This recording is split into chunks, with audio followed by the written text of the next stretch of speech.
Hello everyone, welcome to Clickheads. I'm Eddie the Chump, and today we're going to be talking about Valorant's first real balance patch, Riot's philosophy towards balance moving forward, as well as some very interesting developments concerning their somewhat controversial anti-cheat. There's quite a lot to get through, so let's just crack on. First things first, there were some patch notes released today that have given the majority of people what they wanted. Raze has been nerfed. Kind of. Let's jump into the article and find out what's going on. Immediately you can see that Raze has had the number of available paint shells taken down from 2 to 1. No more double nade spam, which will please a lot of people, especially on low buy rounds such as pistol. Now she can earn another charge by getting 2 kills. This works very similarly to how Jett's dash works. You get 1, but a second charge can be earned.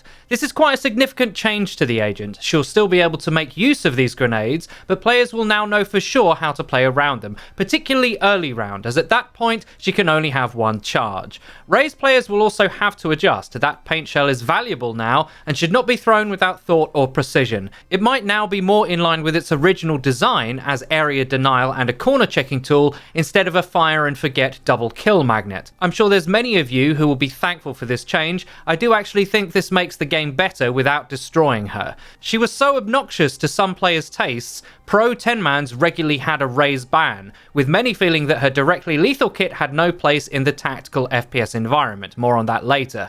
But that's not all that she had changed. Riot have tuned and adjusted audio for paint shells, blast pack, and showstopper so that they'll be easier to hear in hectic scenarios. They've also fixed an edge case where the secondary cluster of paint shells would explode quicker than intended. They now have a minimum duration before exploding. Now, the reason Riot have done that is because they didn't feel like players had enough warning or outplay options present to them when facing Raze, meaning she could create some truly oppressive scenarios. With more obvious sound and visual cues, the pressure is now on us as players to respect her kit and take the correct actions to avoid her utility. Riot talk about this much more in an article I'll cover in a moment, so for the time being let's move on. In the same patch, Sage has also received some changes. Her wall has been left untouched apart from being weaker to melee damage, although this is universal and also counts against things like the armoured doors on Haven.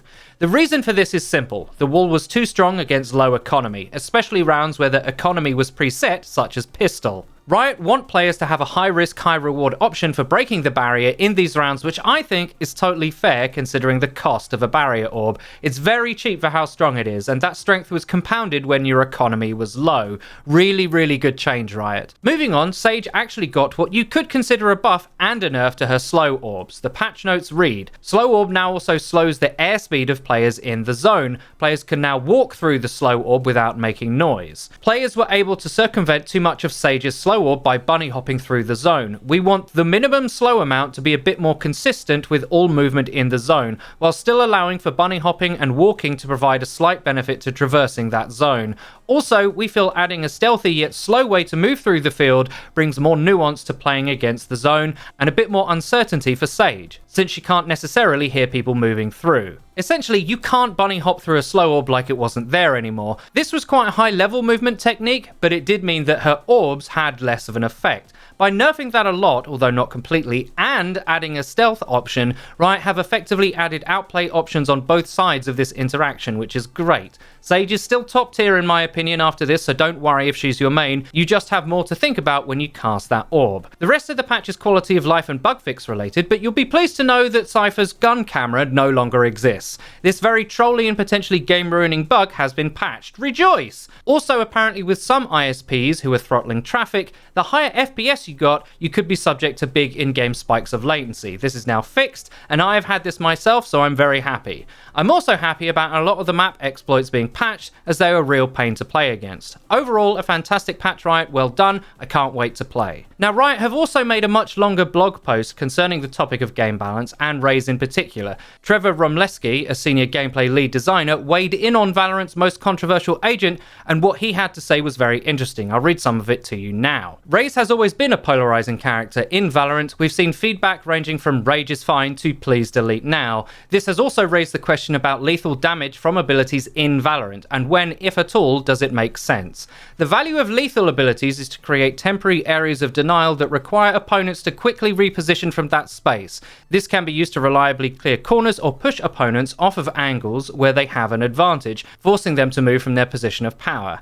I think this next bit is of really key importance. We don't expect the common case of lethal abilities to be outright killing the opponent, especially at high levels of play. As awareness and quick response to lethal abilities increases, the value should shift from outright killing someone to the other areas of value this ability type provides. Now, this is what I said her nerf will probably do, and I said that because technically I cheated and I'd read both articles. But as you can see, they don't want Raze to get easy free kills either. Riot are specifically trying to balance the game for the highest levels of play, and if an agent catches a nerf, it's because even at the top level, their utility can be too oppressive or not have enough counterplay options. This, I think, was true of Raze in her vanilla state. As we continue to effectively playtest for Riot in closed beta, we will likely see more changes if they're necessary, a point made more clear in the recent Vidoc from Sal and Trevor on Riot's YouTube. In that video, they stated outright they're not about knee-jerk reactions from players, and in a possible dig at games like Overwatch, are not going to overreact to things players say on forums or Reddit. But for Valorant, we do want to take an approach where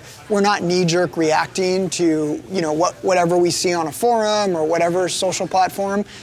We want to make sure that there's time for players to problem solve, use all the systems and content in the game to see if they can figure out if something's truly OP or truly underpowered. From my point of view, this is exactly what they should be doing. Ability-based games can get really out of hand if devs swing wildly from place to place, but doing nothing is also a trap, as the 18-month-long GOATS meta of Overwatch proved. It's a tough spot to be in, and as a rule, I do trust the devs to make the right decisions. They did just nerf Raze, and she's only been out 2 weeks, as an example. Moving on, let's talk about Riot's anti-cheat. By now, you will have heard the noise surrounding Vanguard, its kernel-level interaction with your computer, and why that could be cause for alarm, plus the various bugs that have seen people not be able to boot the game or be banned for no reason, etc. Well, Riot spoke about Vanguard too, and although it was short in details, the article covered their philosophy. Anti-cheat leader Paul Chamberlain had this to say: "As is the goal of working in a closed beta, we've gotten a ton of compatibility inputs and lessons in stress testing that help us improve our tools every day. We're also adapting them as hackers start to attack the game, and we're working hard to make our systems as secure, performant, and compatible as possible." It's also worth noting that with all the excitement for Valorant, we're attracting a lot of attention from malicious actors who may have their own business interests at heart, like cheat developers. A way for a cheat developer to attract false business is to communicate the illusion of a working hack, even if it gets detected and banned very quickly. I'll be honest in saying I don't think we'll ever stop all hackers, but I do think we can stop most of them, and we can work to quickly ban the rest. Now, Riot are not stopping with in-house efforts to stop cheating. In fact, they have just posted a reward of up to $100,000 for anyone capable of finding vulnerabilities in Vanguard, which is considerably more than other devs are offering for other games. I understand why this is, because if Valorant becomes cheater infested, the game is literally dead, which Riot absolutely do not want to happen.